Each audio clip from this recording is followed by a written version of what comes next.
Terima kasih.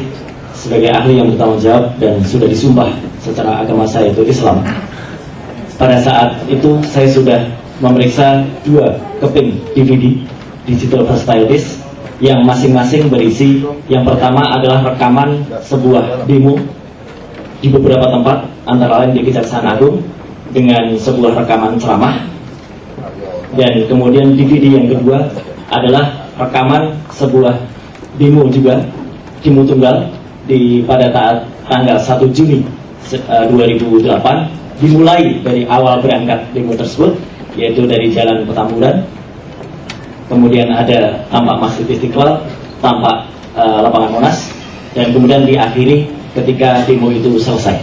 Jadi ada 2 rekaman DVD yang saya periksa. Jadi ada beberapa item ya, ada Kejaksaan Agung, ada demo, ada pengajian. Betul, ya, itu pada DVD yang pertama. Kami bagaimana juga kami tak mengusulkan untuk ditampilkan. Nah, persoalannya sekarang apakah akan ditampilkan sebelum saudara diperiksa atau di akhir pemeriksaan? Itu yang saya sampaikan kepada saudara.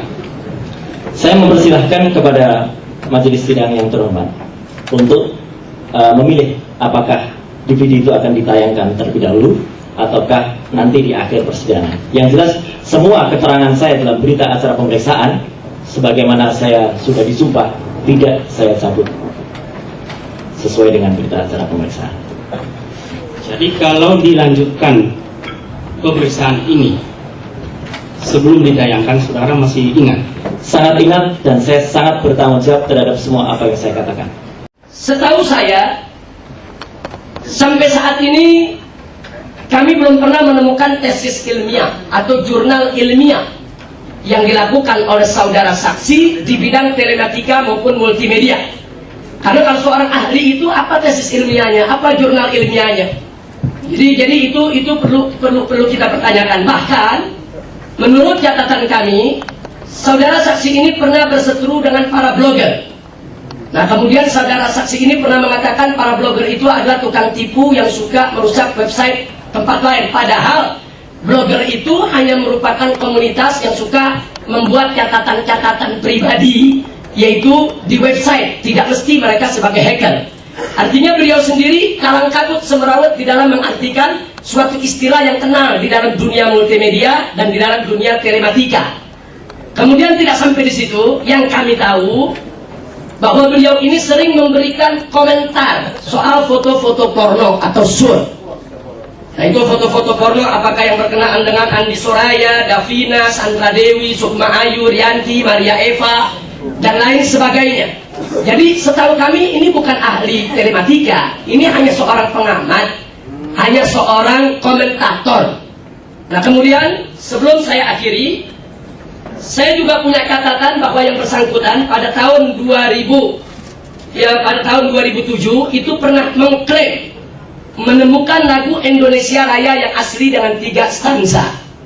Ternyata setelah diselidiki terbukti, dan ini diakui oleh semua media, bahwa lagu Indonesia Raya yang asli dengan 3 stanza itu pernah ditayangkan oleh salah satu televisi lokal di Surabaya, yaitu JTV tahun 2004, dan juga ditayangkan dalam bentuk video dengan YouTuber, yaitu pada tahun 2006. Artinya yang bersangkutan ini plagiat. Jadi bukan temuannya, temuan orang lain diakui. Ini kalau seorang ahli suatu cacat yang sangat berbahaya sekali, melanggar hak paten dan hak cipta orang lain. Nah, jadi karena itu saya minta dengan hormat kepada majelis hakim, demi yaitu kebersihan daripada pengadilan ini, supaya saksi ini ditolak sebagai saksi ahli multimedia maupun telematika karena kredibilitasnya dipertanyakan dan karena beliau seorang partisan dari salah satu daripada partai politik. Nah, sebagai penutup majelis hakim, saya punya sedikit, yaitu apa yang saya dapatkan dari berbagai media, yaitu tentang bagaimana kami bisa mengatakan yang bersangkutan ini tidak independen. Di antaranya satu saja ingin saya sampaikan di sini, yaitu pada saat beredar foto Bapak Presiden SBY berdampingan dengan Artalita, Nah, ini yang sedang ngetren karena menyogok para jaksanya. Jadi foto itu dinilai oleh saudara Roy Suryo, tapi penilaiannya cukup menarik. Nah, karena yang bersangkutan adalah pendiri dan pembina Partai Demokrat, yang bersangkutan langsung menilai itu hanya black campaign saja. Tapi pada saat pemilihan Gubernur Sumatera Selatan, di sana ada orang yang bernama Sahrial Usman, yang ada foto judinya di Genting Highland. Nah, itu serta-merta dengan semangat saudara saksi ini ikut mengkampanyekan untuk melakukan black campaign terhadap Sahrial Usman. Kalau orang ini independen, dia akan mengatakan dua-dua itu black campaign karena berkenaan dengan pilkada dan berkenaan dengan menjelang pilpres nanti. Tapi terhadap foto Bapak SBY dengan Artalita dikatakan black campaign, sementara foto Sahrial Usman yang didukung oleh partai lain, bukan oleh Partai Demokrat, dikatakan itu bukan black campaign, bahkan yang bersangkutan ikut di dalam black campaign. Nah, jadi ini ada masalah politik yang saya tolak kalau sidang ini dikotori dengan politik. Terima kasih. Jadi kesimpulannya, saya menolak daripada saksi ahli multimedia yaitu saudara Roy Suryo dengan tanpa mengurangi rasa hormat saya kepada beliau, yaitu sebagai seorang aktivis partai maupun sebagai seorang pengamat. Terima kasih. Allahu Akbar.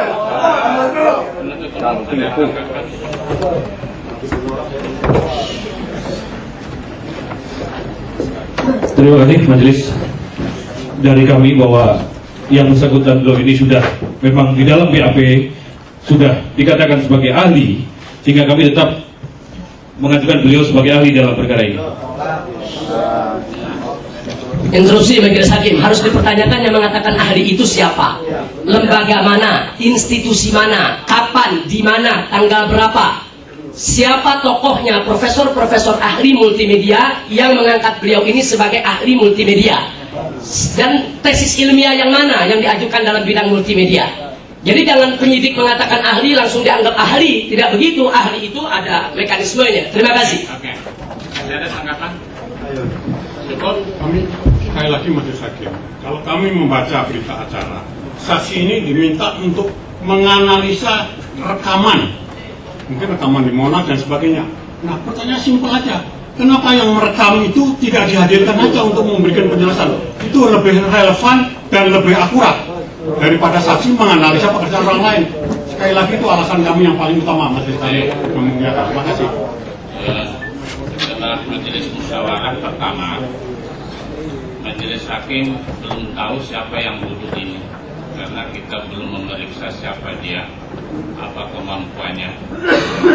Kalau toh kedua ternyata keterangannya tidak relevan, tidak mendukung kepada fakta, kan itu jauh menguntungkan pada pihak penasihat hukum. Baik, izin melanjutkan Pak.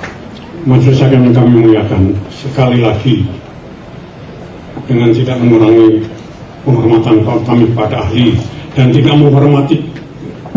mengurangi penghormatan kami kepada persidangan dan majelis yang kami muliakan ini, sekali lagi saksi ini diminta untuk memberikan analisa terhadap hasil pekerjaan orang lain yang orang lainnya sebetulnya mampu dihadirkan dalam persidangan ini.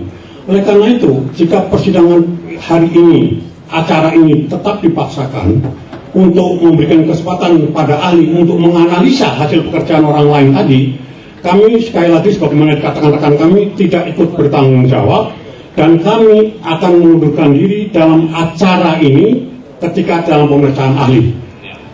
Kami mohon izin kepada majelis yang kami muliakan, kami akan mundur dari ruangan ini dan mempersilakan sidang ini untuk diteruskan secara pada majelis hakim. Kami tidak akan bertanggung jawab terhadap jalannya proses acara pada hari ini. Terima kasih yang mulia. Dan kepada majelis hakim yang mulia, saya tetap pada keberatan saya. Kalau dipaksakan, saya tidak bersedia untuk disidang tanpa kehadiran pakar kuasa hukum saya. Jadi saya juga akan meninggalkan tempat. Terima kasih. Dengan tidak mengurangi hormat saya kepada majelis. Baik, saudara penuntut penasihat hukum, kita sudah catat keberatannya dan majelis tidak pernah menyuruh saudara untuk meninggalkan sidang. Itu adalah hak penuh dari saudara. Yang kedua, bahwa saksi ini sesuai dengan sumpahnya dan diajukan oleh penuntut umum, nanti penilaian oleh kita masing-masing. Ya, jadi Saya minta pada semua pihak agar supaya tetap menghormati persidangan ini. Soal apa hasilnya silakan nanti dinilai masing-masing sesuai tenggang atau waktu fase yang diberikan pada masing-masing. Soal saudara keberatan akan kita catat. Ya. Jadi masyarakat yang kami muliakan, kami tetap kepada pendirian kami. Sekali lagi, dengan tidak mengurangi rasa hormat kami kepada majelis yang kami muliakan, kami ingin mengundurkan dalam acara ini. Kami menyadari bahwa itu bukan permintaan majelis, melainkan permintaan kami sendiri. Terima kasih yang mulia. Kami mohon menunggu. Baik, silakan. Dan kami tidak pernah memberikan Kami hanya dalam acara ini. Terima kasih yang mulia.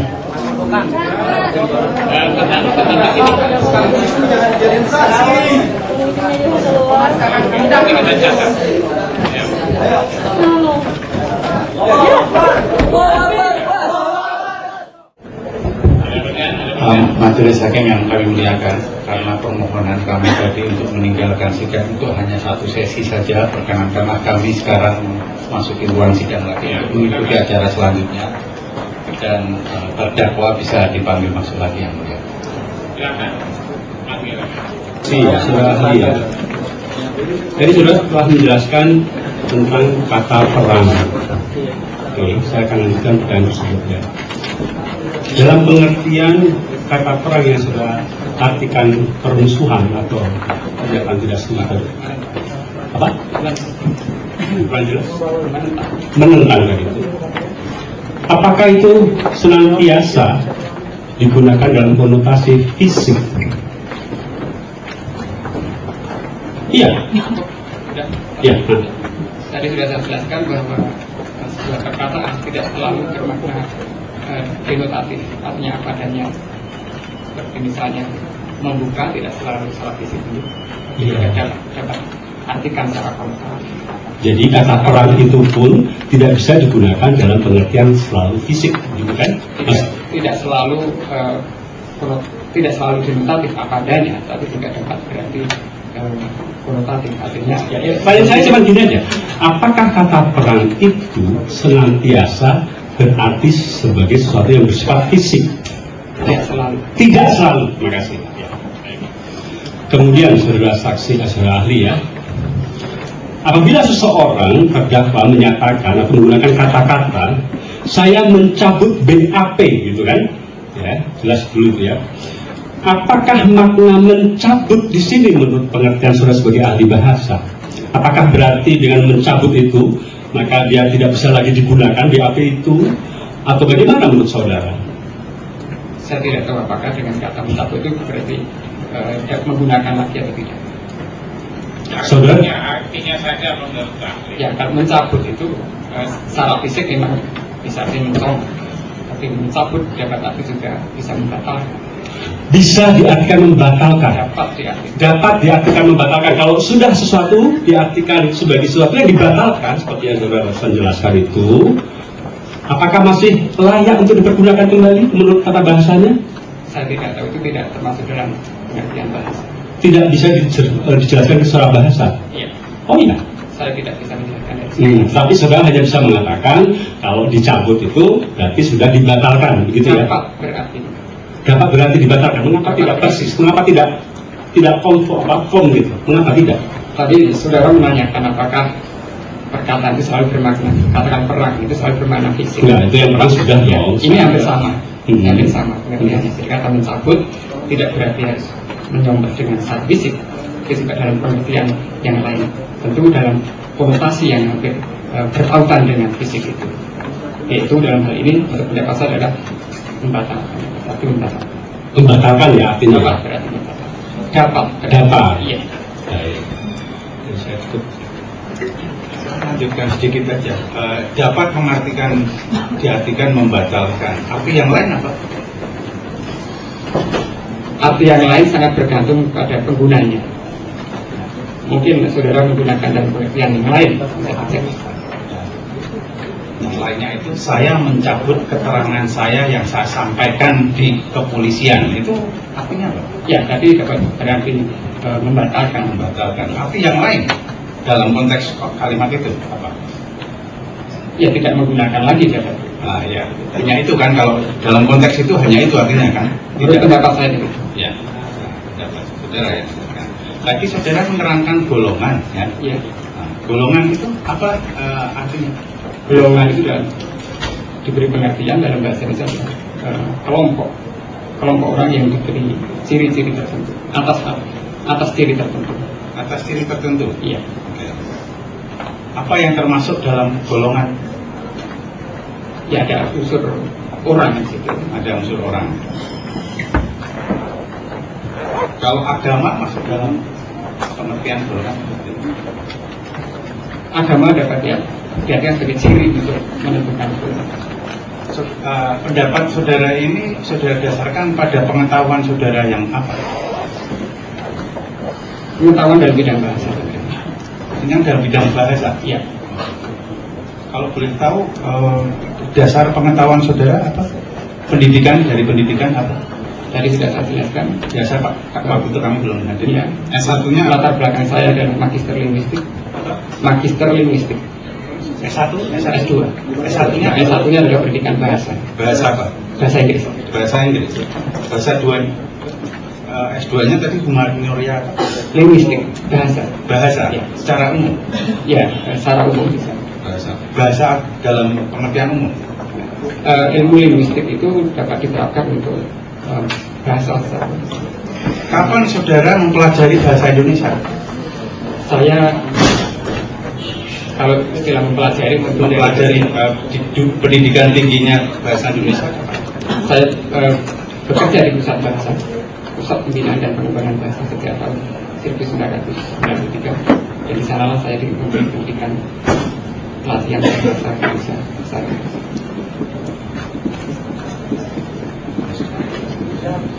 Jadi apakah saudara punya semacam diploma, sertifikat bahasa itu ada nggak? Bahasa Indonesia ya?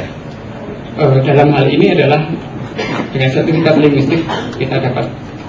Kalau linguistik kan bahasa apa saja kan? Yang bahasa Indonesia, saudara ini memberikan keahlian di sini dalam bidang bahasa Indonesia itu bahasa Jawa atau bahasa Inggris? Dalam hal ini bahasa Indonesia. Bahasa Indonesia. Saya diberi tugas lembaga saya yang diberi sertifikat oleh lembaga saya untuk memberikan keterangan. Keterangan? Iya. Enggak. Saudara punya nggak sertifikat sebagai ahli bahasa Indonesia ada nggak? Tidak ada. Tidak ada. Tidak ada. Tidak ada. Tidak ada. Tidak ada sertifikat. Kalau lembaga saudara memberikan sertifikat nggak? Di mana saudara bekerja?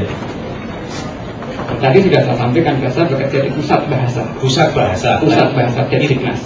Yang tugas pokok dan fungsinya adalah pembinaan dan pengembangan bahasa Indonesia.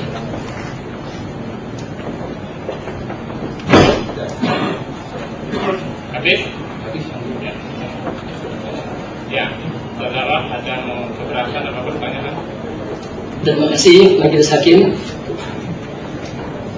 Kepada saudara saksi ahli,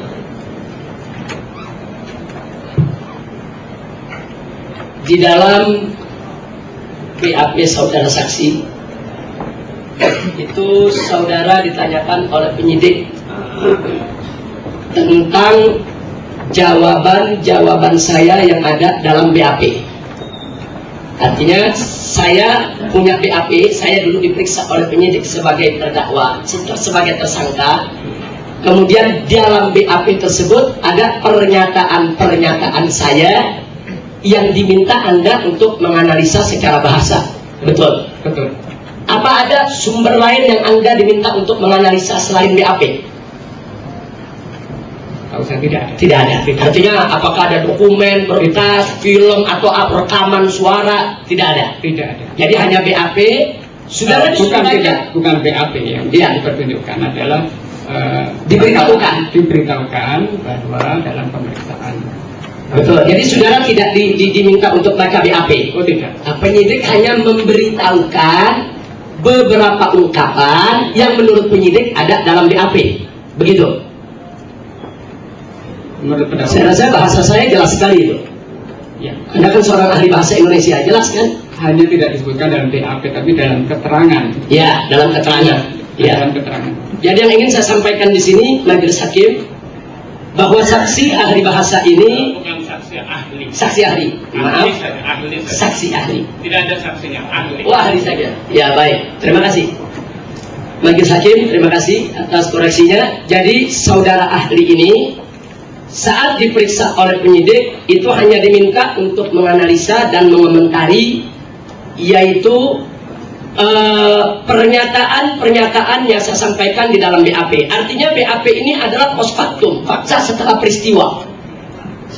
BAP ini merupakan post factum, fakta setelah peristiwa. Sedangkan saya ini didakwa berkenaan dengan insiden Monas. Sedangkan Anda diperiksa setelah insiden Monas.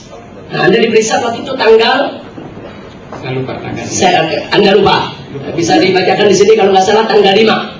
Sehari setelah saya diperiksa oleh pihak penyidik.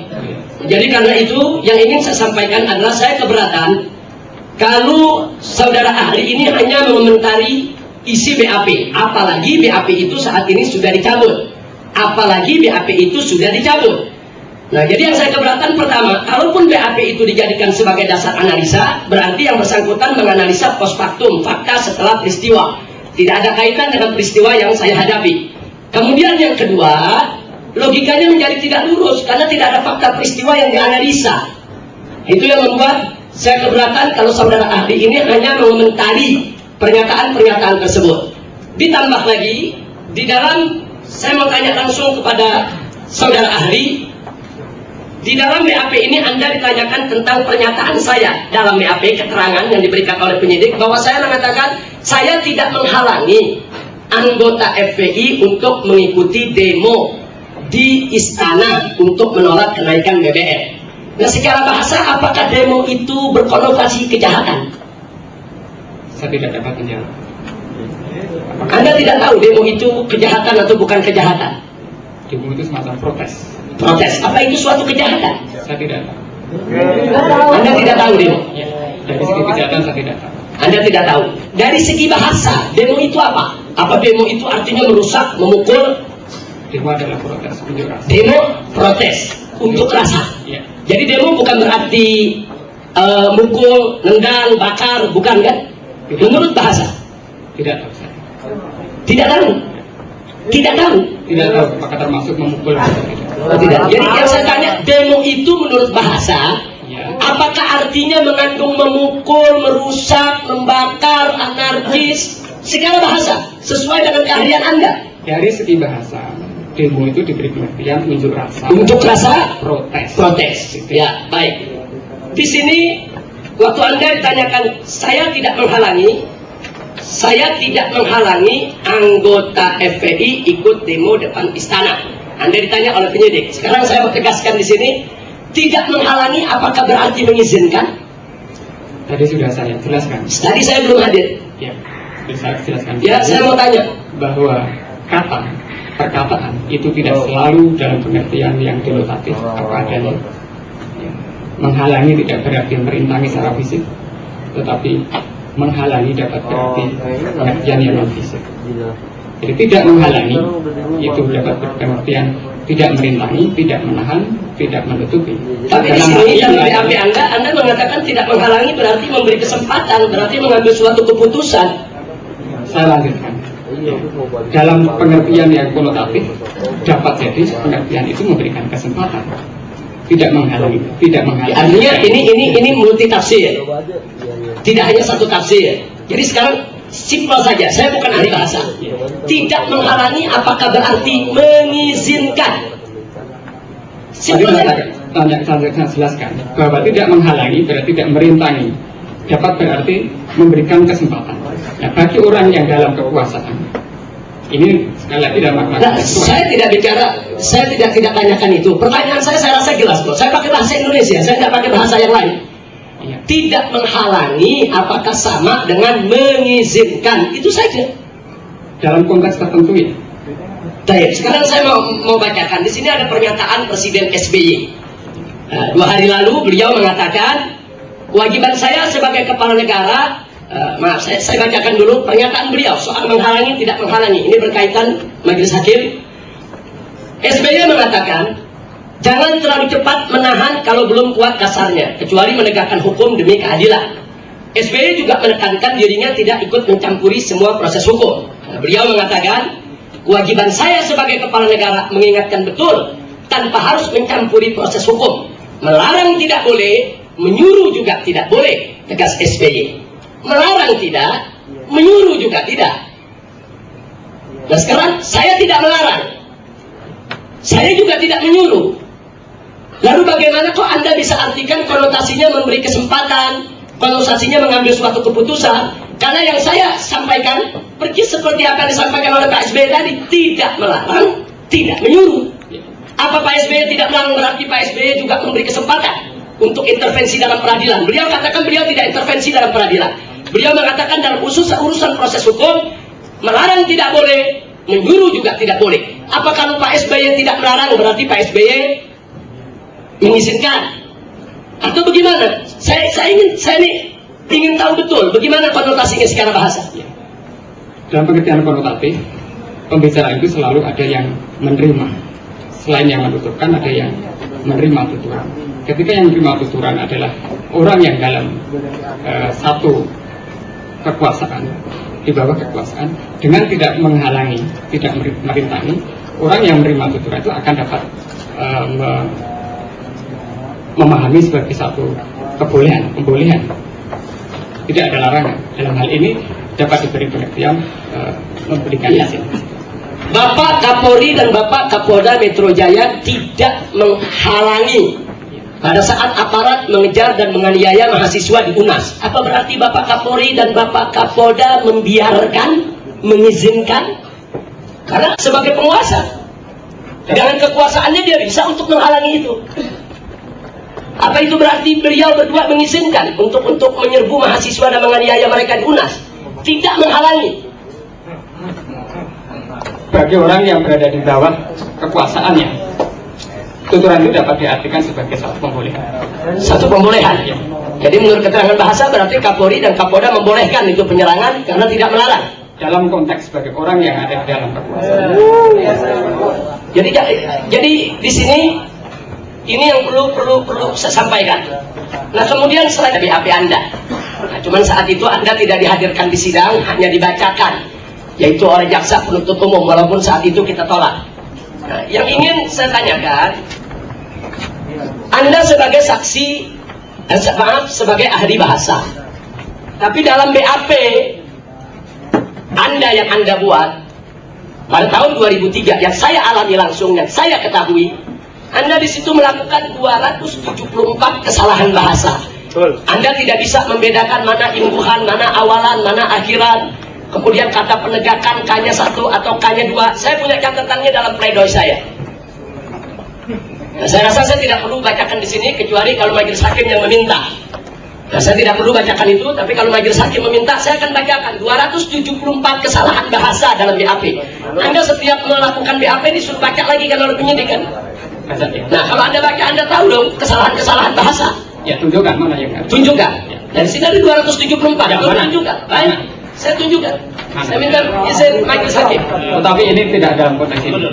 Dengan konteksnya BAP dari tersangka yang disodorkan kepada ini, maaf majelis hakim, yang saya sampaikan adalah kredibilitas yang bersangkutan sebagai saksi ahli bahasa, tapi bahasanya belepotan.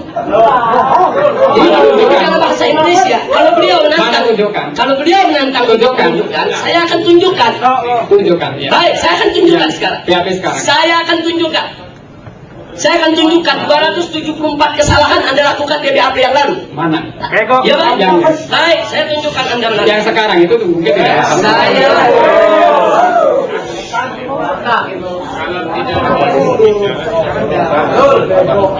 Saya akan tunjukkan kepada Anda saksi Marianto. Nah, ini BAP-nya. ini perkara ini. Ya, artinya saya hanya ingin menunjukkan kredibilitas kemampuan bahasa yang bersangkutan. Jadi tahun 2003 ini dia memiliki kesalahan banyak. Saya sudah berikan tanda stabilo. Tulisan-tulisan bahasa yang semuanya salah. Ada 274 kesalahan bahasa. Itu tulisan yang tidak patut untuk dilakukan oleh seorang ahli bahasa. Jadi, contoh pertama, penulisan huruf besar tidak pada tempatnya.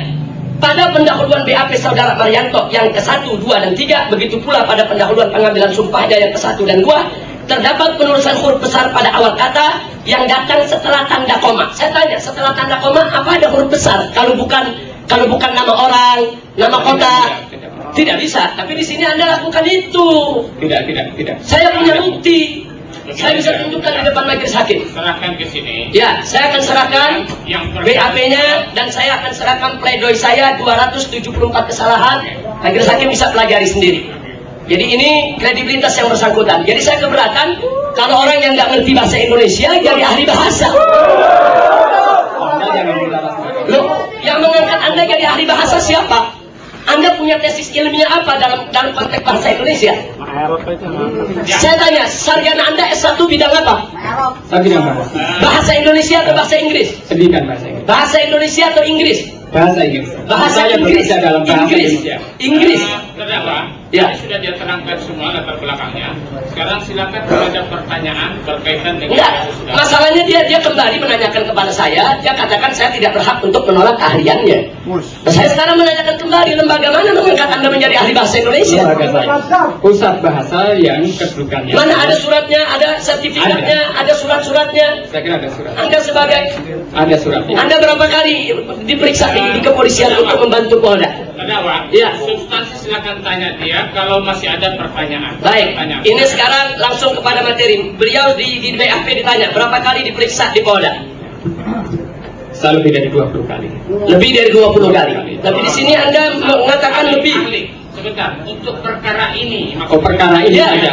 Perkara ini satu kali. Oh tidak, di sini penyidik bertanya, Anda diperiksa di Polda. Selama ini sudah berapa kali? Ini perkara ini. Bukan perkara ini saya. Iya, tapi Anda kan ditanya dalam perkara ini, Anda sudah pernah diperiksa di Dalam Polda Metro perkara Jaya berapa tidak. kali dalam berbagai perkara? Dalam perkara tidak Berapa pidana. kali? Lebih dari 20 kali. Lebih dari 20. Iya. Nah, di BAP di sini 25. pertanyaan nomor 5. Nah, di sini Anda menjawab lebih dari 25 kali. Iya, lebih dari 25. Anda dibayar?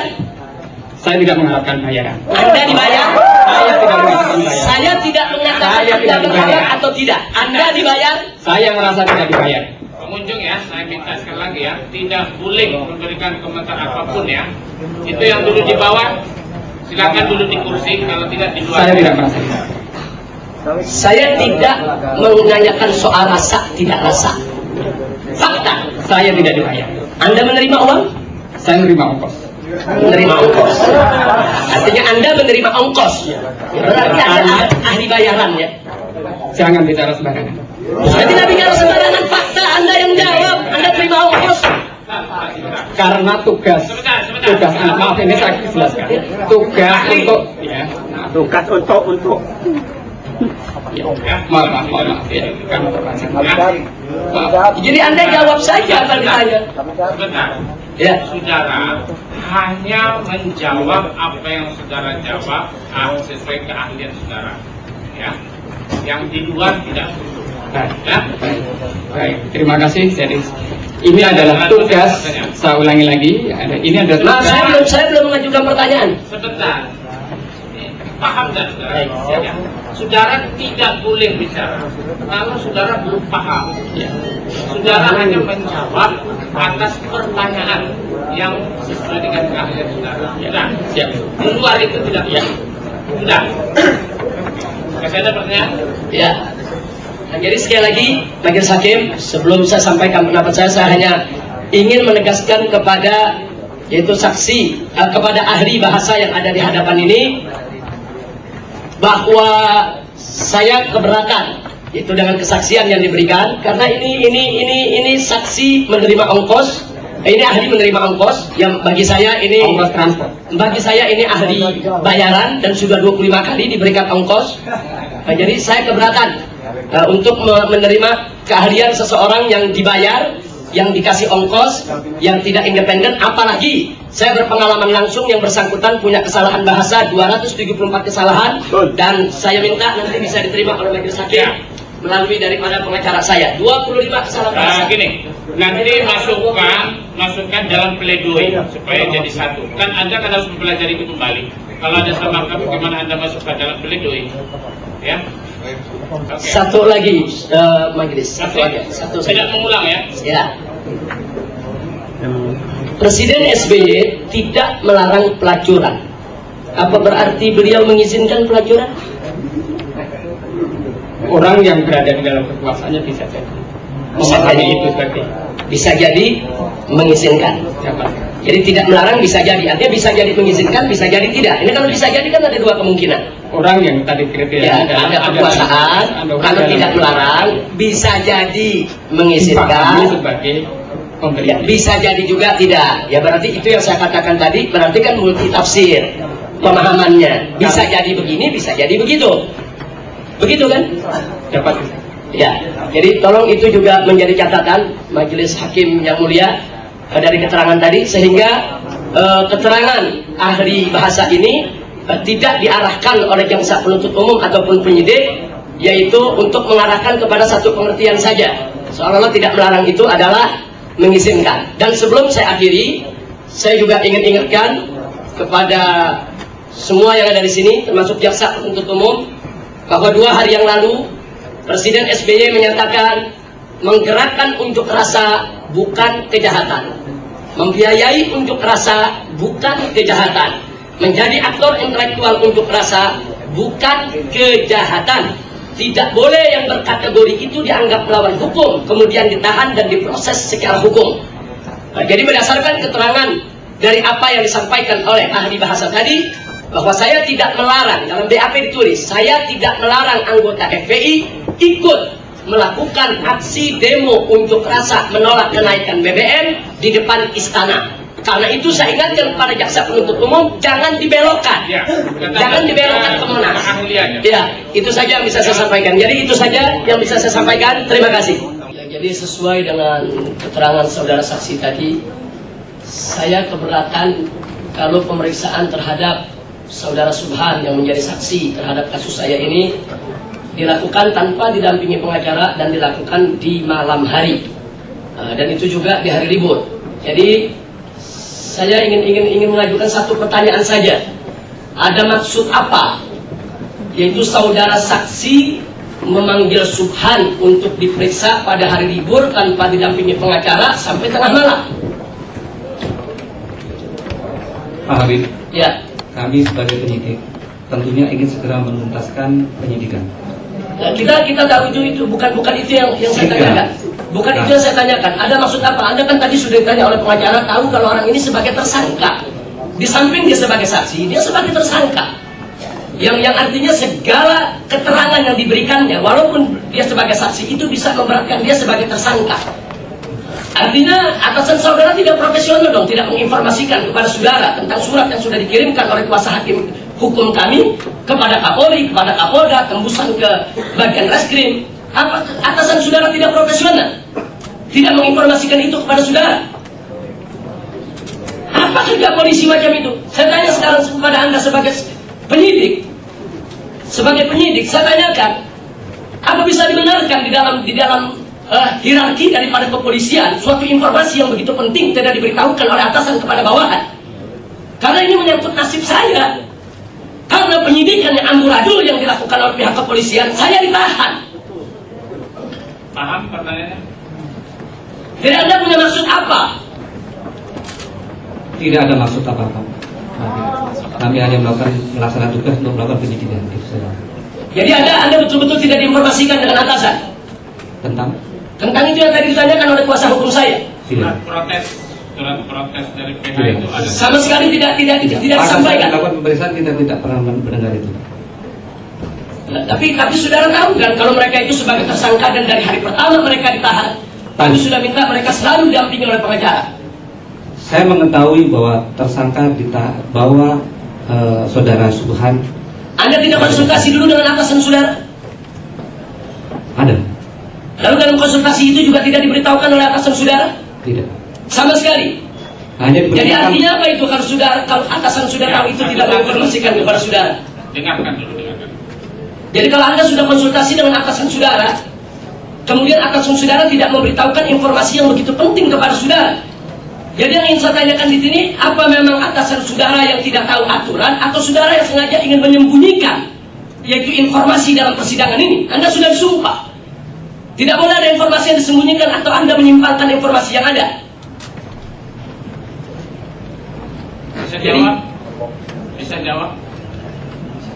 Kami melaksanakan penyidikan atau melakukan pemeriksaan terhadap Subhan tentunya dengan koordinasi dan sudah melaksanakan karena diperintah untuk melakukan penyidikan. Kami dan sebagai penyidik melakukan dengan sebaik-baiknya. Itu saja. Baik, satu lagi saya mau tanyakan, kalau itu jawaban Anda, di dalam pemeriksaan saudara Subhan, memang saudara Subhan mengatakan dia tidak dipukul oleh saudara, tidak diinjak, tidak ada kekerasan fisik, tapi ada kekerasan verbal, ada kekerasan lisan.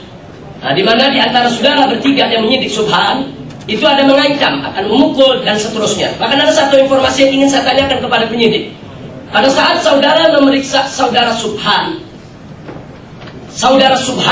yang ingin saya tanyakan, apa ada kata-kata yang saudara ungkapkan? Kalau Anda tidak jujur, Anda akan kami tahan, Anda akan kami pukul, Anda akan kami itu juga kekerasan itu, bukan hanya kekerasan fisik tapi kekerasan verbal yang membuat psikis kejiwaan seseorang itu terganggu di dalam memberikan jawaban. Ya, bisa jawab. Apa itu Anda atau kawan Anda melakukan itu? Untuk diri saya sendiri tidak ada. Kawan Anda yang dua? Saya tidak mendengar. Anda tidak mendengar, padahal Anda ada bertiga saat itu di situ. Siapa namanya? Saya tanya. Yang dua lagi siapa? Yang dua lagi, Sapi. Ya, nanti kita periksa. Orangnya ada? Sapi ada. Oke. Ya, jadi saya mau tanya lagi, Anda punya pendengaran normal ya? Sangat normal. Sangat normal. Jadi Anda tidak mendengar itu?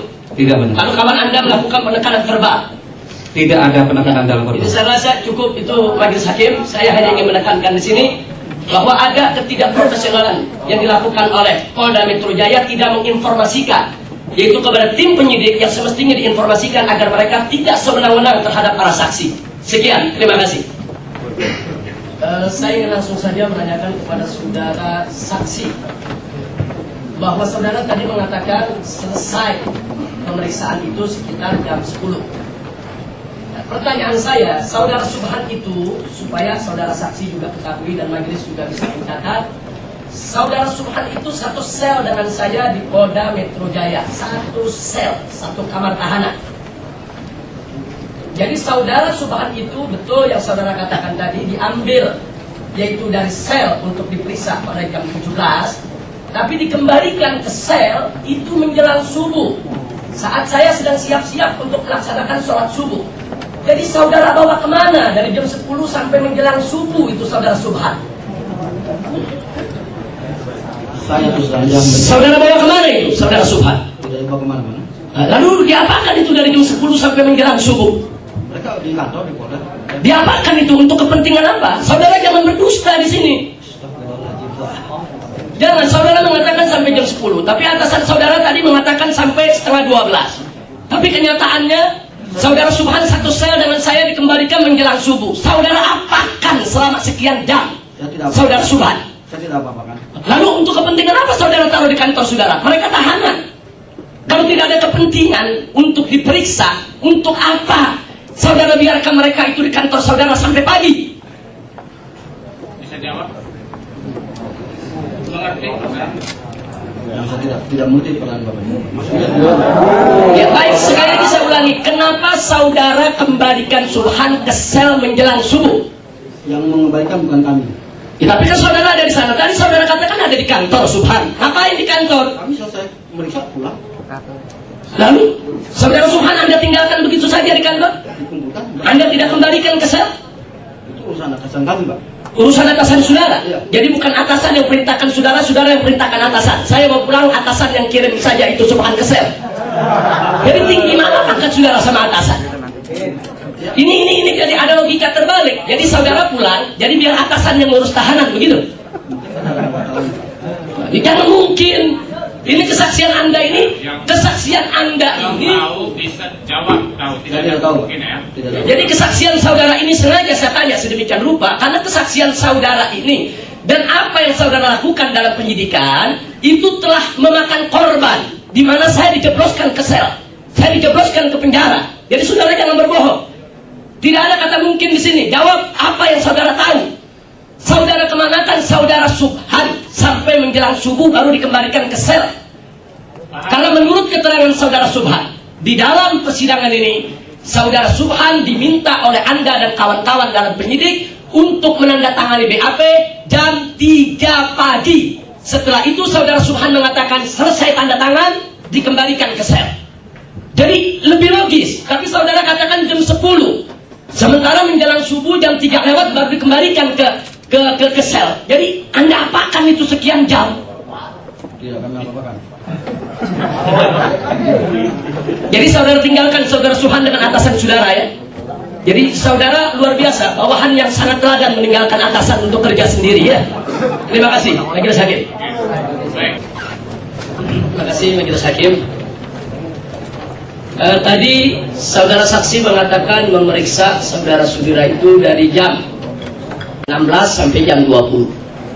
Setelah itu saudara saksi tadi mengatakan bahwa Sudira itu selesai diperiksa langsung tanda tangan.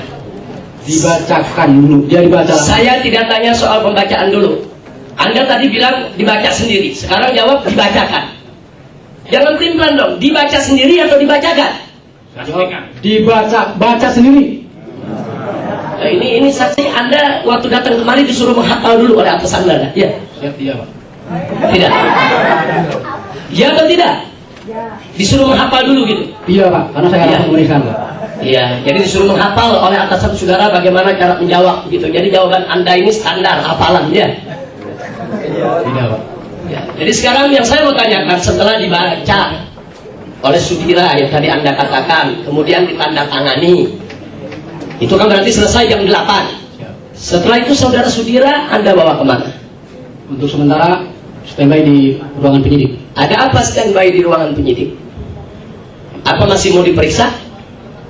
Menunggu istri lebih lanjut Pak. Anda tahu kalau saudara Sudira itu tahanan? Siap, tahu. Nah, jam berapa Anda kembalikan?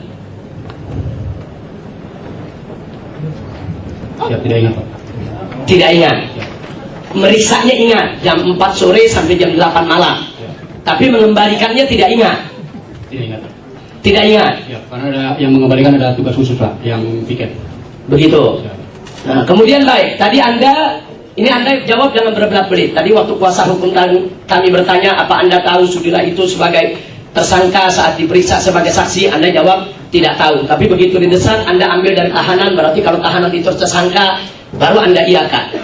Jadi sekali lagi kita minta jawaban yang tegas, jelas. Jadi jangan bertele-tele. Nah baik, sekarang sekali lagi saya ingin tanyakan, Anda selesai memeriksa Sudira sampai jam berapa? Kurang lebih jam 20. Jam 20. Lalu jam berapa Anda atau kawan Anda mengembalikan Sudira ke sel? Siap, saya tidak tahu Pak. Tidak tahu? Siap. Tapi Anda waktu ngambilnya tahu?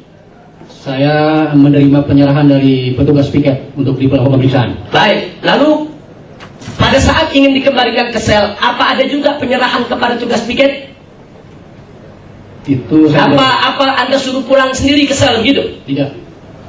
Kami serahkan kepada piket. Nah, jam berapa Anda serahkan kepada piket? Kebetulan piket di ruangan kita juga begitu hasil pemeriksaan. Ya siapa itu yang piket? Pada hari itu saya tidak ingat. Ya karena dalam hafalan Anda tidak ada sehingga Anda tidak bisa jawab gitu. Jadi tolong diingat, jangan menghafal, jangan diingat. Karena Anda yang menyidik, Anda yang memeriksa. Kalau masalah-masalah yang begitu krusial, begitu penting Anda tidak ingat, ini berbahaya sekali. Karena penyidikan yang Anda lakukan terhadap saksi itu telah memakan korban. Saya yang dijebloskan ke penjara, sehingga saya punya hak untuk tahu lebih detail tentang apa yang Anda lakukan, apa yang Anda perbuat, apa yang Anda dengar, apa yang Anda ucapkan, yaitu pada saat penyidikan. Jadi jangan berbelat-belit. Tadi Anda katakan waktu mengambil saksi itu ada petugas piket yang mengambil saksi dari sel. Ada serah terima kepada Anda untuk diperiksa. Selesai daripada pemeriksaan, tentunya kan saksi harus dikembalikan ke sel. Tadi Anda katakan Anda tidak tahu jam berapa dikembalikan karena ada petugas piket. Nah sekarang saya tanyakan jam berapa Anda serahkan kepada petugas piket dan siapa petugas piketnya? Tidak ingat Pak. Tidak ingat. Jadi karena tidak dihafal sebelumnya ya. Ya. Terima kasih Majelis Hakim. Dan sekaligus saya ingin menanyakan kepada jaksa penuntut umum, apakah jaksa penuntut umum atau saksi-saksi yang dihadirkan pada hari ini ada mengundang preman-preman dengan membawa celurit datang ke persidangan. Karena barusan saya sholat zuhur, saya melihat ada 3 murid saya itu yang terkena sabetan celurit. Di dalam sini coba ada, coba keamanan coba dicek. Itu satu yang saya sampaikan. Dan yang kedua, pada saat yang sama majelis hakim, saya juga mempertanyakan protap daripada keamanan yang dilakukan oleh petugas. Karena murid-murid saya kalau masuk ke sidang sini, itu botol minyak wangi saja disita, diamankan. Lalu bagaimana kok ada puluhan orang, jumlahnya kurang lebih 33 orang, kita dapat daftarnya, itu membawa celurit. Dan tadi sempat terjadi kejar-kejaran.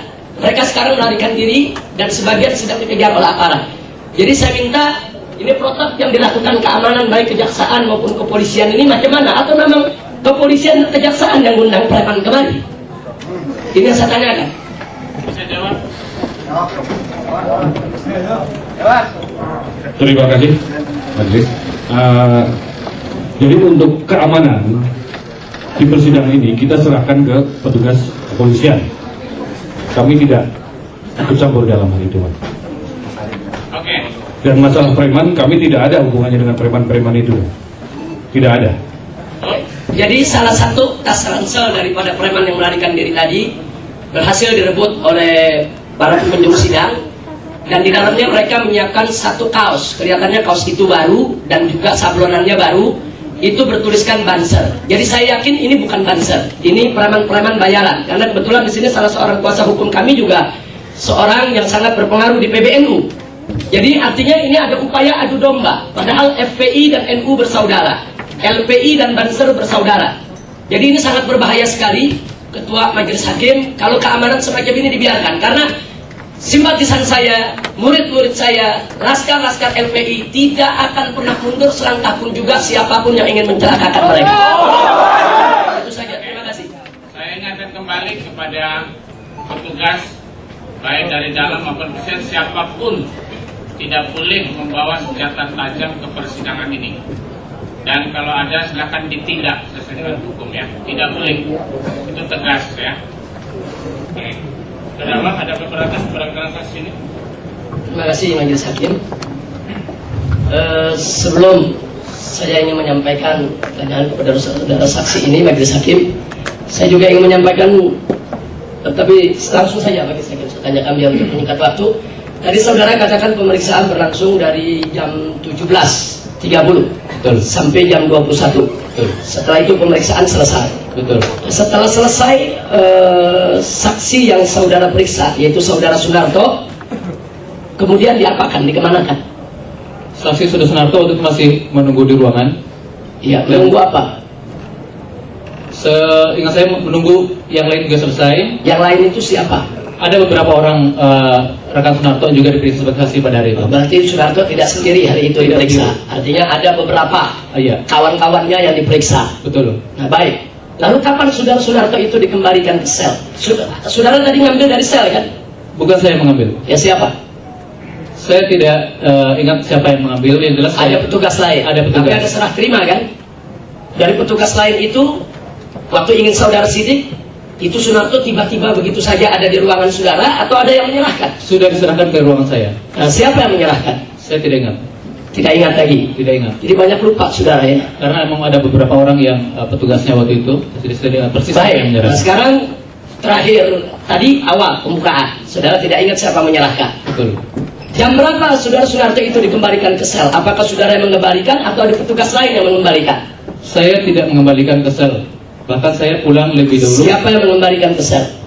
Saya menyerahkan kembali atau menyerahkan saudara Sunarto kepada petugas piket kembali. Kepada tugas piket kembali. Betul. Siapa petugas piket yang Anda serahkan? Ini yang saya tidak ingat. Tidak ingat lagi? Tidak ingat. Jadi yang menyerahkan Anda tidak ingat, yang menerima diserahkan juga Anda tidak ingat ya? Tidak ingat. Jadi Anda tahu dari berita selanjutnya, apakah Anda tahu dari berita kawan-kawan di Polda jam berapa Sunarto itu dikembalikan ke sel? Saya tidak tahu. Tidak tahu. Jadi Anda habis nyidik serahkan begitu saja. Betul. Jadi nggak tahu jam berapa itu diantar. Tidak. Nah, sebab di sini ada kontradiksi penerangan karena Anda diundang kemari sebagaimana tadi disampaikan oleh jaksa penuntut umum, ini ingin mengkonfrontir keterangan. Karena keterangan dari saudara Sunarto, dia itu dikembalikan ke sel itu jam 3 pagi. Bahkan sampai di sel itu menjelang subuh. Kebetulan Sunarto itu selnya di sebelah sel tahanan saya. Jadi orang-orang yang Anda sebutkan tadi, Sunarto dan kawan-kawan yang Anda periksa, dan kawan-kawan Anda periksa, itu saya tahu betul jam berapa mereka dibawa dan jam berapa mereka dikembalikan. Jadi menarik sekali, Anda sebagai seorang penyidik nggak tahu jam berapa dikembalikan, tapi waktu nerima Anda tahu. Jadi tanggung jawab Anda sebagai seorang penyidik bagaimana? Nanti kalau tahanan melarikan diri gimana? Karena itu sudah ada petugasnya. Ya siapa petugasnya? Nanti kalau dia melarikan diri kan Anda harus tuntut itu petugas. Anda bisa disalahkan oleh atasan. Mana itu tahanan yang lari? Anda akan tunjuk, saya serahkan kepada petugas. Siapa petugasnya? Anda bisa copot pangkat kalau nggak tahu petugas itu siapa. Anda kan pengalaman sebagai seorang penyidik. Anda kan pendidikan. Apa semudah itu Anda melupakan masalah? Atau mas, saya mau tanya, apakah Anda waktu dikirim kemari diperintahkan oleh atasan untuk menghafal apa yang harus Anda jawab? Pertanyaan penyidik dan pertanyaan pengacara? Tidak. Baik, kalau tidak kenapa bagian-bagian yang ada bagian-bagian tertentu yang sengaja Anda lupakan begitu saja? Atau memang itu tidak ada di hafalan? Karena memang saya tidak ingat. Tidak ingat sama sekali? Tidak ingat. Tapi dengan Sunarto ingat ya? Ingat. Tidak ada tekanan Anda ingat ya? Ingat. Sunarto diambilnya jamnya Anda ingat?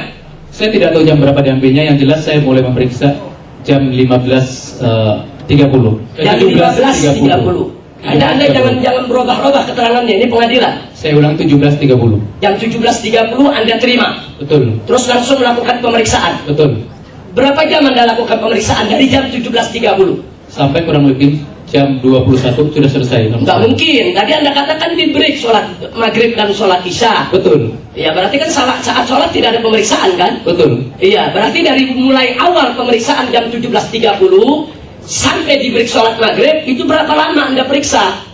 Saya tidak bisa menghitung waktunya, karena selesai. Oh, nggak bisa, nggak tahu waktu maghrib itu jam berapa? Atau memang Anda undurkan sholatnya di luar waktu maghrib? Tidak. Jadi jam berapa? Masa jam aja tidak tahu? Anda agama Islam? Islam. Yakin? Yakin. Bukan Ahmadiyah ya? Bukan. Nah, jadi tahu dong jam sholat itu jam berapa? Ya tahu. Ya. Jadi jam sholat pun Anda lupa? Saya sudah beri kesempatan pada waktu sholat maghrib kepada sholat maghrib dan sholat isya. Ya artinya pemeriksaan pertama itu berapa menit Anda periksa? Itu pertanyaannya. Saya mulai periksa jam 17.30. Begitu sholat maghrib, waktu sholat maghrib tiba, kami istirahat. Saudara-saudara tahu sholat maghrib. Kemudian setelah selesai sholat maghrib, jadi intinya Anda tidak tahu berapa menitnya. Tapi jam 17.30 dimulainya Anda tahu. Tahu. Tapi berapa menit saat di break sholat maghrib, sholat isya Anda tidak tahu. Atau mungkin Anda memang tidak sholat. Sholat ya. Sholat. Ya, kalau sholat semestinya Anda tahu itu waktu sholat jam berapa. Baik, terakhir saya ingin tanyakan. Anda berangkat kemari dihadirkan sebagai saksi ya. Apakah Anda dikawal? Tidak. Tidak dikawal? Tidak. Yakin Anda tidak dikawal? Tidak. Atau Anda minta bantuan ada preman-preman untuk mengawal sidang ini? Tidak pernah. Maaf Majelis Hakim, sengaja saya tanyakan ini karena sesuai dengan laporan yang saya sampaikan tadi. Karena di luar itu ada preman-preman, dia tidak puasa, merokok, memancing kemarahan, membawa celurit, memukuli peserta sidang. Makanya selama ini sidang berjalan lancar, tapi entah kenapa hari ini ada 7 saksi polisi datang, tiba-tiba di luar banyak preman. Apa ini bagian dari polisi yang mengatur? Saya keberatan Hakim. Ya, justru ini saya tanya, Anda dikawal tidak? Tidak. Nah, jawab saja. Tidak. Jawab saja tidak. Anda undang preman tidak? Tidak. Ya jawab saja. Jangan Anda merasa langsung tertuduh, berarti Anda salah. Jadi tidak, Anda tidak undang preman. Anda kenal dengan preman-preman itu? Tidak ada. Tidak, cukup Majelis Hakim. Terima kasih. Terdakwa, saya ingin menyampaikan waktu saudara terdakwa, saudara saksi, saya ingin menanyakan bahwa pada saat Anda memeriksa saksi yang bernama Sunarto, apakah semua pertanyaan yang penyidik ketik dalam berita acara, apakah semua pertanyaan yang dimuat di dalam BAP tersebut adalah pertanyaan yang berasal dari saat pemeriksaan, atau juga pertanyaan-pertanyaan saat Sunarto break istirahat sholat, Anda juga ada bertanya hal-hal ngobrol terus Anda masukkan juga? Pertanyaan yang ditanyakan adalah pertanyaan yang pada saat Sunarto diperiksa saat itu.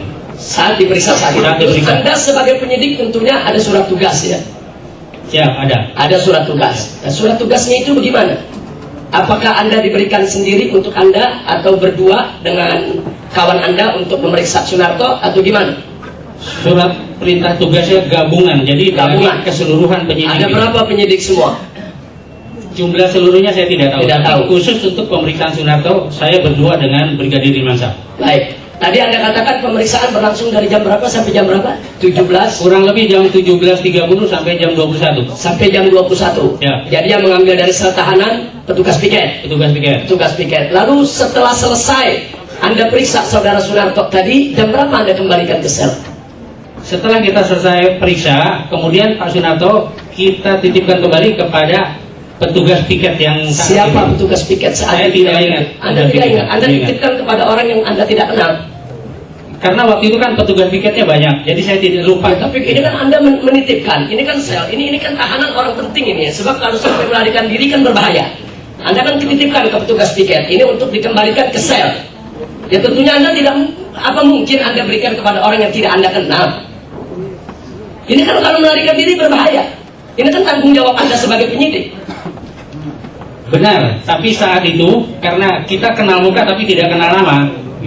Kenal muka tidak kenal nama. Ya. Lalu menurut pengetahuan saudara, oleh petugas piket jam berapa itu Sunarto dikembalikan ke sel?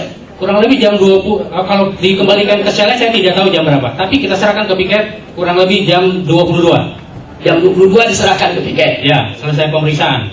Selesai pemeriksaan. Jadi itu sudah ditandatangani oleh Sunarto. Sudah. Nah terus saat pemeriksaan, apa ada kata-kata Anda mengatakan kepada Sunarto, kalau kau tidak jawab ini kau akan ditahan lama nanti? Tidak ada. Kalau kau tidak jawab ini nanti kami pukul kau. Tidak ada pernyataan seperti itu. Tidak ada. Tidak ada. Yakin? Yakin. Dari saudara tidak ada.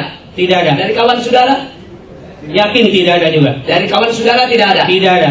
Atau dari orang lain yang masuk ke ruangan saudara saat penyidik? Tidak ada. Karena yang di ruangan itu hanya penyidik. Ya, tapi tadi saudara akui bahwa penyidikan itu berlangsung di hari libur dan tanpa didampingi pengacara. Betul. Betul. Tidak didampingi pengacara. Betul. Tapi ada maksud apa tidak didampingi pengacara?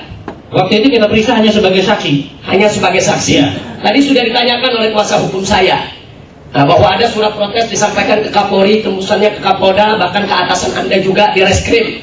Apa Anda tidak diberitahukan oleh atasan bahwa ada surat protes kalau ada kawan-kawan yang Narto dan kawan-kawan diperiksa itu harus didampingi pengacara? Saya tidak tahu. Anda tidak bertanya kepada atasan Anda?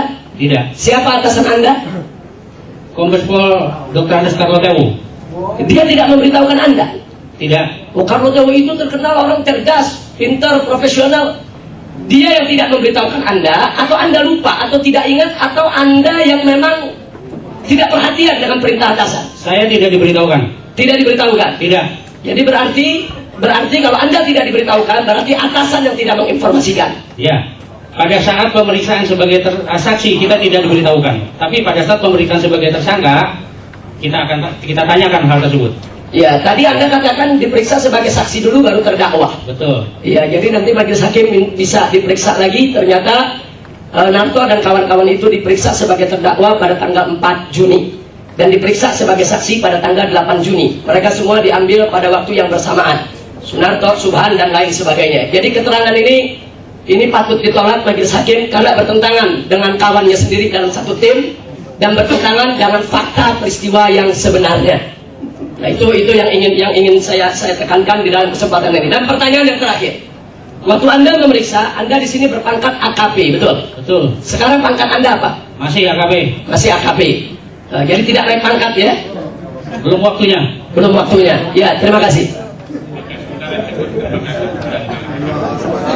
Majelis hakim, saya ingin menanyakan kepada saudara saksi, karena berdasarkan keterangan Fakhrul Roji pada persidangan yang lalu, Fakhrul Roji ini korban salah tangkap, dia tidak hadir di Monas.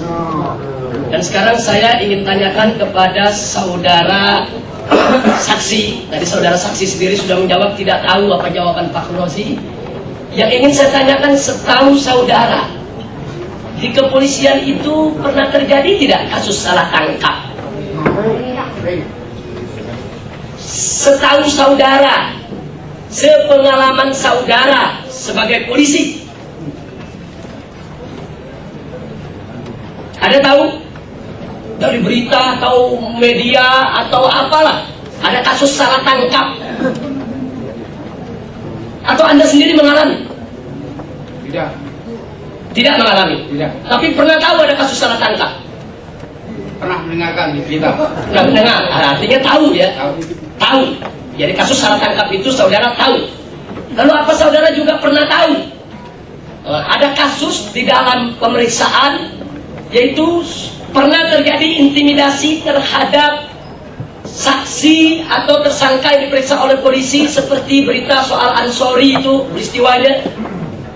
Anda pernah dengar itu, cerita itu? Tidak. Tidak dengar? Tidak. Peristiwa salah tangkap itu, kasus Ansori. Mendengar. Ini beritanya baru, Anda nggak dengar? Mendengar berita. Mendengar, tahu. Tahu persoalannya, salah tangkap dan orang dipaksa untuk mengaku, tahu. Apa Anda pernah mengalami untuk maksa orang? Tidak. Anda pernah mengalami untuk mengintimidasi orang? Tidak. Tapi Anda tahu itu bisa terjadi di kepolisian ya?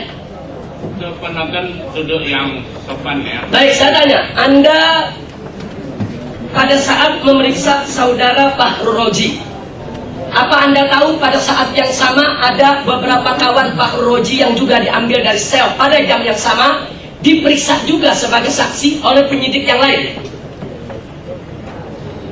Tahu? Tahu. Tahu. Berarti saat itu bukan Fahru Roji saja yang diperiksa. Ya. Baik.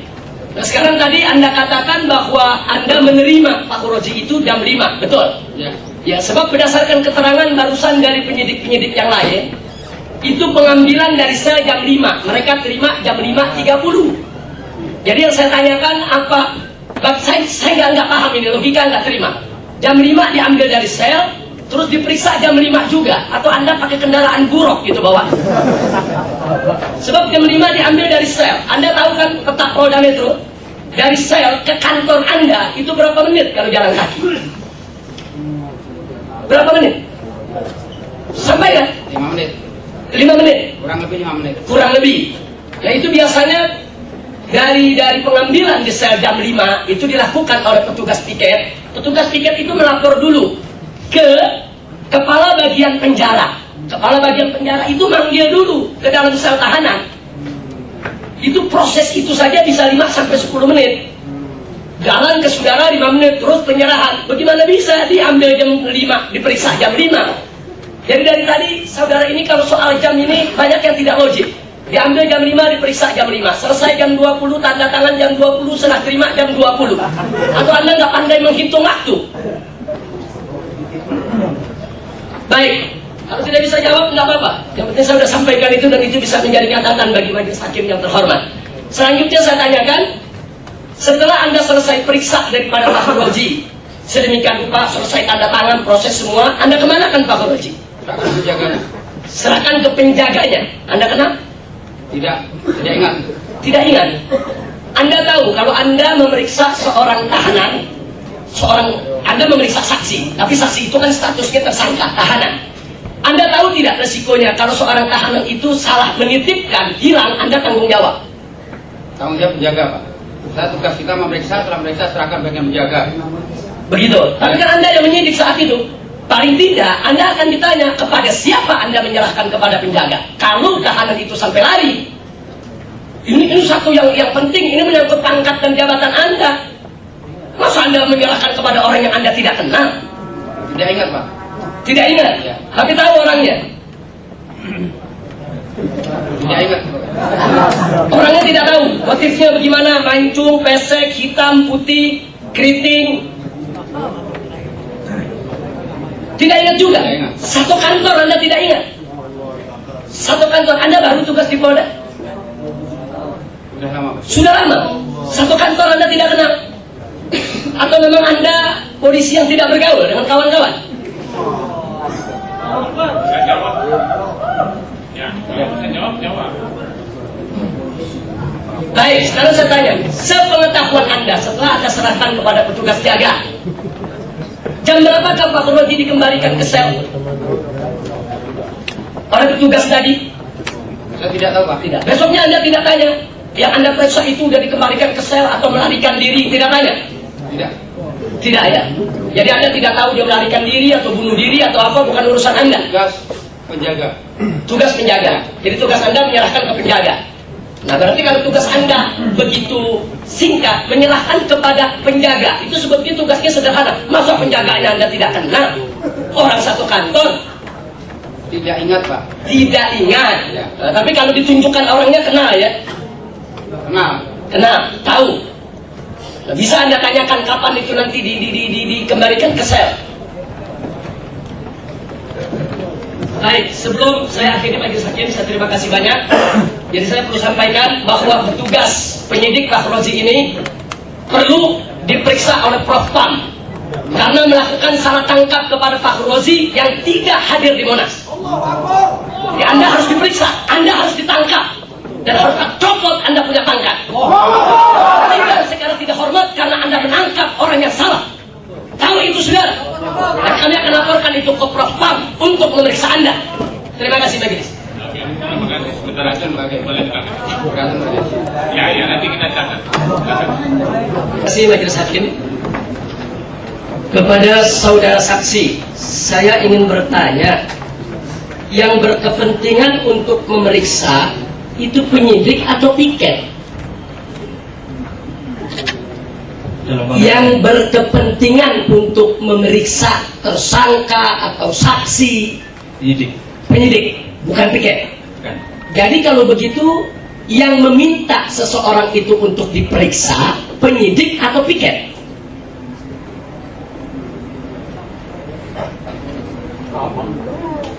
Pada saat itu kejadian itu, Pak.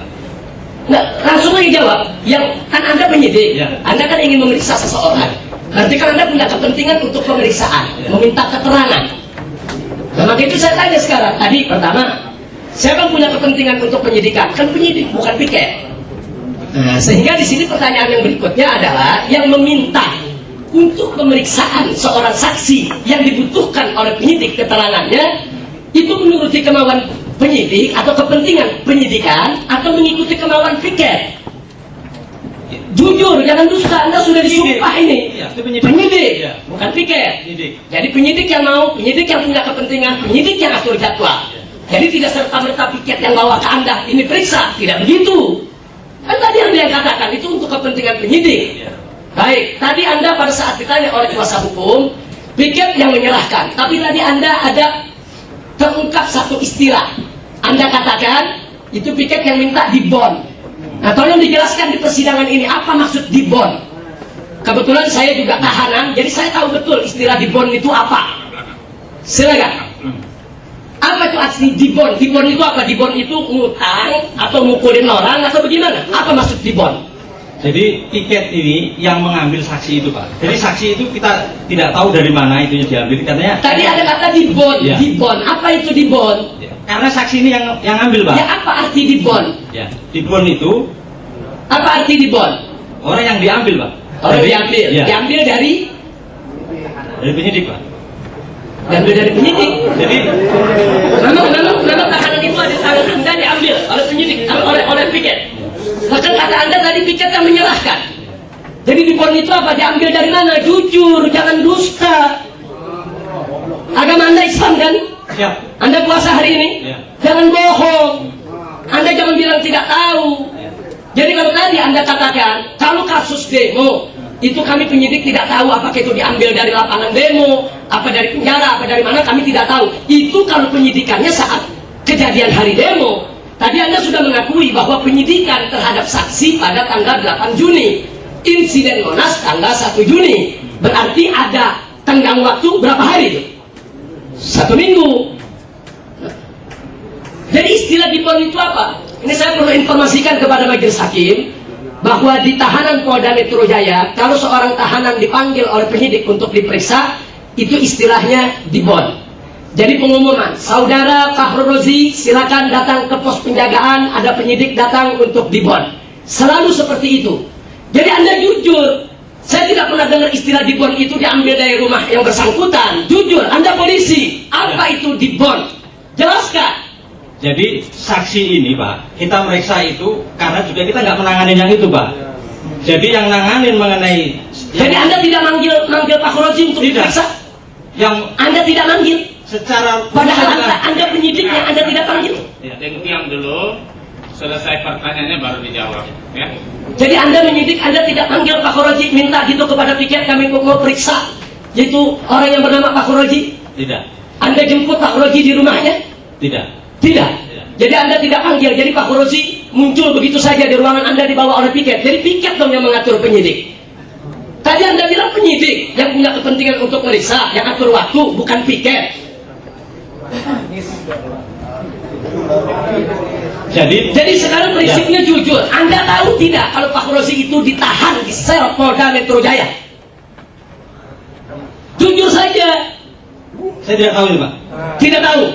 Betul, tidak tahu. Tidak tahu. Jadi saya minta majelis hakim untuk dicatat dan untuk diperdalam persoalan ini, karena tidak ada penyidik yang tidak tahu kalau 7 daripada anggota Laskar Pembela Islam itu ditahan di sel Polda Metro Jaya. Nah, kemudian saya lanjutkan lagi kepada penyidik. Jadi kalau piket menyerahkan kepada Anda kan penyidik, sudah pengalaman kan? Sudah pengalaman kan? Anda tidak bertanya kepada piket ini siapa, diambil dari mana, apa yang harus diperiksa. Tadi kan Anda bilang kan piket yang minta. Anda tidak bertanya. Tidak. Jadi begitu diserahkan main periksa saja gitu. Ya. Oh, pantas salah tangkap. Anda sebagai penyidik profesional tanya dong, ini siapa yang saya harus periksa, siapa? Anda tadi bilang kan Anda tidak panggil kan? Kalau Anda tidak panggil berarti Anda tidak ada kepentingan untuk pemeriksaan. Tiba-tiba piket menyerahkan kepada Anda. Anda tidak bertanya, ini siapa? Saya harus periksa bagaimana? Apa yang harus saya periksa? Untuk apa dibawa ke saya? Anda tidak bertanya? Perintahnya bahwa pada saat itu periksa sebagai saksi. Jadi Anda ini bagai kerbau dicocok hidungnya. Jadi tarik kanan, kiri, diajak ke neraka pun ikut, begitu? Jangan mengadakan penilaian. Baik, ya, terima kasih, majelis hakim. Jadi sekali lagi Anda sebagai penyidik, apakah punya hak untuk bertanya kepada petugas piket? Siapa orang ini? Punya hak tidak? Punya. Punya. Anda tidak gunakan hak Anda? Tidak. Jadi Anda pada saat diserahkan Pak Khuroji kepada Anda, dari mana Anda tahu orang ini akan menjadi saksi bagi kasus saya? Dari siapa Anda tahu? Dari pimpinan. Anda tidak panggil. Dari siapa? Dari pimpinan. Pimpinan. Siapa pimpinan Anda? Siapa pimpinan Anda? Sebut. Anda takut pimpinan Anda dipanggil ke sidang? Sebut aja siapa nama pimpinan Anda yang memerintahkan. Siapa nama pimpinan Anda? Kasat saya, Pak Hilman. Ya, siapa? Pak Hilman. Pak Hilman. Jadi Pak Hilman perintahkan Anda untuk periksa. Terus apa yang Pak Hilman katakan kepada Anda? Atau ada surat khusus, orang ini bernama Pak Khuroji, diperiksa sebagai ini, terus statusnya tidak disebutkan. Pak Hilman nggak kasih tahu, ini ngambilnya di piket, atau ngambilnya di rumah, atau ngambilnya di sel. Pak Hilman nggak kasih tahu. Jadi Anda dapat perintah dari Pak Hilman, terus nunggu begitu. Nunggu hujan turun, terus piket datang memberikan Anda Pak Khuroji.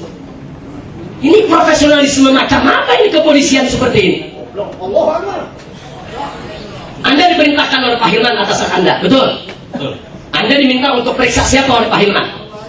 Pak Khuroji. Anda dikasih tahu oleh Pak Hilman, Pak Khuroji itu diperiksa sebagai apa? Saksi. Anda dikasih tahu oleh Pak Hilman, Pak Khuroji itu harus diambil kepada siapa? Berarti piket. Dikasih tahu di piket. Anda dikasih tahu oleh Pak Hilman bahwa Pak Khuroji itu tinggalnya di mana? Selama seminggu itu? Ya, yang bisa saudara jawab. Yang tidak bisa ya jangan mengarang ya. Jadi saya sudah tidak mengajak Anda untuk mengarang, tapi bicara jujur. Jadi itu saja majelis hakim. Jadi saya lihat saudara saksi ini banyak berbohong, banyak memberikan keterangan dusta, dan dia melanggar daripada sumpahnya sendiri. Saya minta kepada majelis ini untuk menilai dan bisa mengajukan orang ini juga ke dalam persidangan karena dia sudah melanggar KUHP. Anda bisa diancam hukuman 9 tahun penjara karena mengajukan kesaksian palsu. Terima kasih. Sementara cukup, terima kasih. Boleh.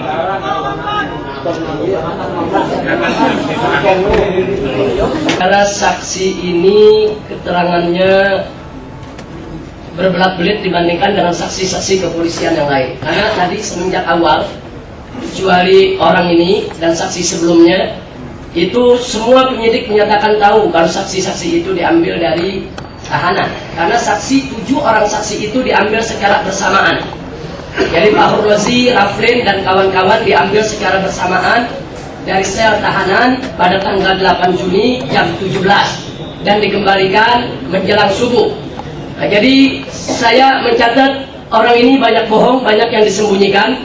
Nah, dia takut yaitu terbongkar rahasia yang sepertinya dia tidak boleh bongkar sebagaimana pesan atasannya. Itu saja yang bisa saya sampaikan sebagai catatan. Terima kasih. Pada saat kita ditangkap, polisi pun ditanya, ini Habib Rizik ditangkap pasalnya apa? Oh nanti pasalnya lagi dicari dulu. Kalau itu pendapatnya ujuk-ujuk itu. Tapi gak apa-apa, itu semua ada hikmahnya. Anda terima itu dengan... Oh ya, itu resiko perjuangan, kita terima tanpa dendam, dan saya ambil hikmahnya. Tanpa dendam. Tanpa dendam. Nah, alhamdulillah.